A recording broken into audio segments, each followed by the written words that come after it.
Level 0 is the lobby of madness. The tutorial screen of hell, the architectural purgatory you fall into when the universe forgets your name. Let me paint you a beige nightmare. The buzzing fluorescent lights above are broken in all the wrong ways, flickering, howling, humming like dying bees in a microwave. The carpeting squelches underfoot like it was soaked in regret. The walls, yellow, not bright yellow, not happy yellow. No, this is the yellow of fever, of rot, of nicotine-stained motel curtains after a double homicide. But there's no furniture, no windows, and no sense of direction. You can walk in a straight line and still find yourself back where you started. Some people say it loops. Some say the walls shift when you're not looking. Some just scream. And that's before we even mention the entities. Because level 0 is technically empty, but that's like saying a locked asylum is quiet. You'll catch glimpses, shadows that shouldn't stretch that long, footsteps when you're holding your breath, things that learn the rhythm of your panic and pace themselves to match.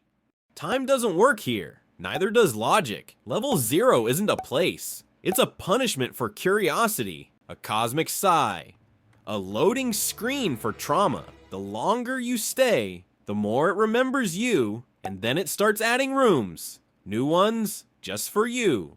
God help you if one of the doors ever opens. Ah yes, level 1, the warehouse of dread. It's like someone shoved a Costco into purgatory and let it fester. This place is somehow worse than level 0 because it pretends to make sense. Long, gray concrete hallways, rusted pipes, leaking ceilings, the hum of industrial fans that seem like they're keeping something alive, and everything smells like damp steel and cold coffee, like the grave of an office worker. It's more expansive than level 0, but not in a liberating way. It's like the world opened up to show you just how far you can get lost. And then there are the machines. They don't do anything useful. They aren't even plugged in. They just exist. Grinding, clanking, breathing. You'll find flickering lights again, but some of them are black lights now, revealing handprints you didn't leave and messages scratched into the concrete. Messages like "don't blink" or "he lives in the vents." Cute. Entities roam more freely here. They have space now, room to stretch. There are facelings people without faces, just blurred static where identity should be. There are hounds, twisted humanoids crawling on all fours like evolution gave up halfway. But the real terror level 1 gives you hope. You'll see vending machines, beds, bathrooms, civilization, but none of it works. It's a corpse wearing a mask, a parody of comfort, and you'll start to believe you can make a home here. That's how it gets you. Level 2 is the boiler room of your nightmares. Imagine a mile-long industrial corridor built by a schizophrenic god obsessed with pipes. Every surface drips. The walls sweat. The air tastes like burnt plastic and blood. It's 110 degrees. And the heat never drops. You will boil.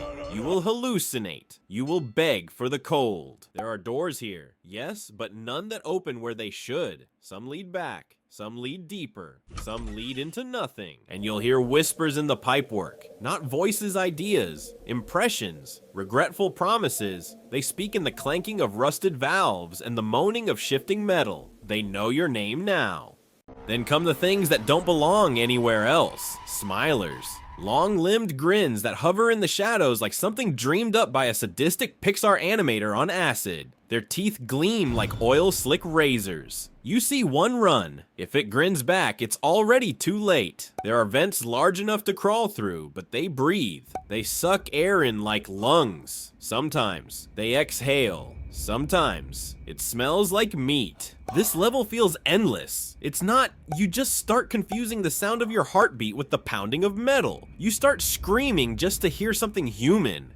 This is where people break. Level 2 is where the Backrooms stops pretending it's a place and becomes what it always was, a system built to erase you. And honestly, it's just getting started. This one isn't a level, it's a dare. Level 3 is what happens when you mix paranoia, claustrophobia, and a low-grade fever dream into a single metal coffin of a world. It's tunnels, endless, intersecting maintenance tunnels, Picture a nuclear submarine after 3 divorces and a gas leak. Steel walls, no space. Flickering red emergency lights that feel like you're stuck inside a failing heart. And it's loud. So loud. Machinery clunks. Drones. Hisses, it's like living inside a mechanical colonoscopy. Here's the kicker, unlike level 1 or 2, this one is swarming. Entities own level 3. It's not just dangerous, it's hostile. They know you're there. They want you to know they know. You've got male death moths, facelings, hounds, skin stealers, and worse, something called clumps. Don't ask.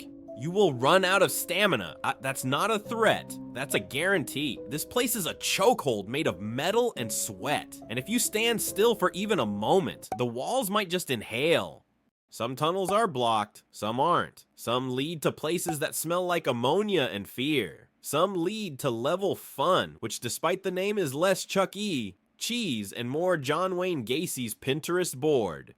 But the worst thing, sometimes the tunnels talk back. No joke. You'll hear someone call your name in your voice from behind the wall, or hear footsteps that sync with your heartbeat. There's a personality here, not a kind one. Level 3 is where you stop hoping for escape and start hoping for silence. Okay, deep breath. This one's trickier. Level 4 is the lie. It looks like salvation. That's what makes it vicious. You wake up in what seems like an empty office floor.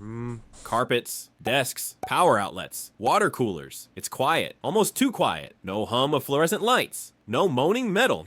Just sterile stillness. The kind of silence that makes your ears ring. And it's safe for a while. There are almond water dispensers. Drink up. It might be the only thing keeping your nerves from snapping. There's food and vending machines. Doors open and close. The computers don't work, but that's normal, right? But then the loneliness sets in. You realize there are no clocks. No windows. Every hallway looks just a bit too long. Every time you leave a room, the layout changes. Subtly. Not enough to panic. Just enough to make you second guess everything. Then you see someone down the corridor. You call out. They freeze. Don't chase them.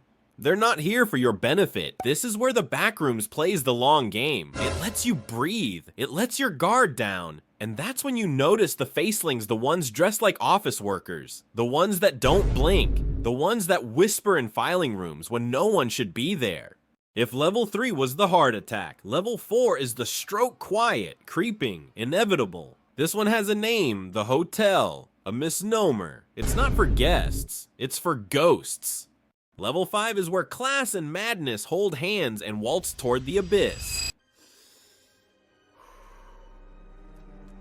Imagine a lavish 1920s hotel built by someone who went mad halfway through the blueprint.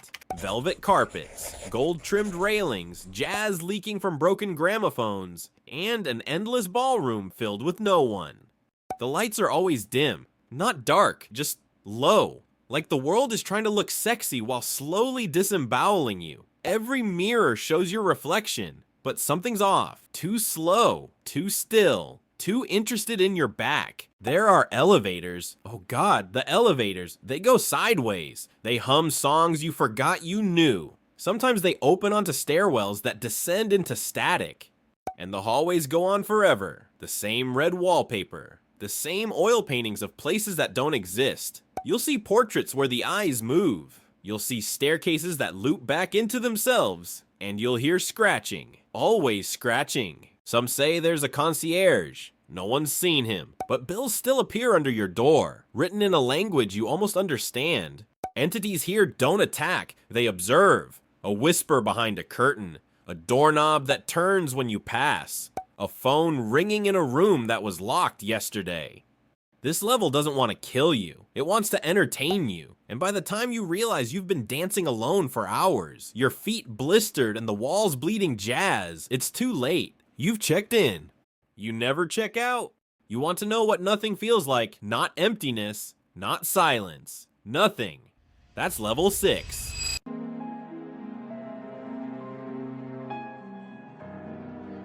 This is where light dies, not fades dies. It's a void where even your flashlight screams before shutting off. The darkness here is sentient. It clings. It crushes. It leaks into your thoughts like mold into bread.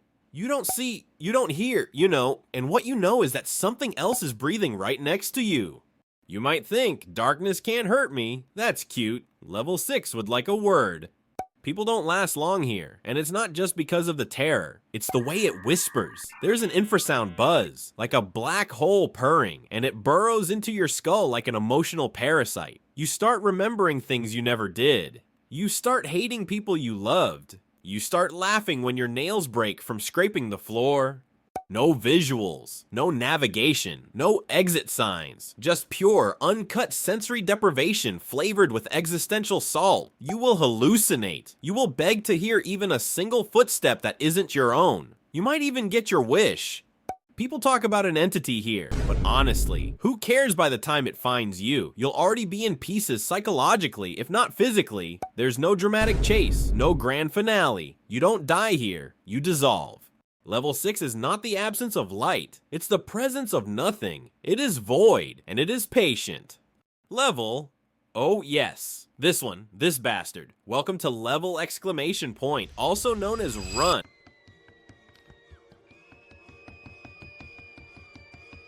Not as in a suggestion, as in a command, as in the only thing your dumb little legs should be doing once you land here. It doesn't start with falling. It starts mid-sprint. Your feet are already pounding a tiled floor. Sirens are blaring.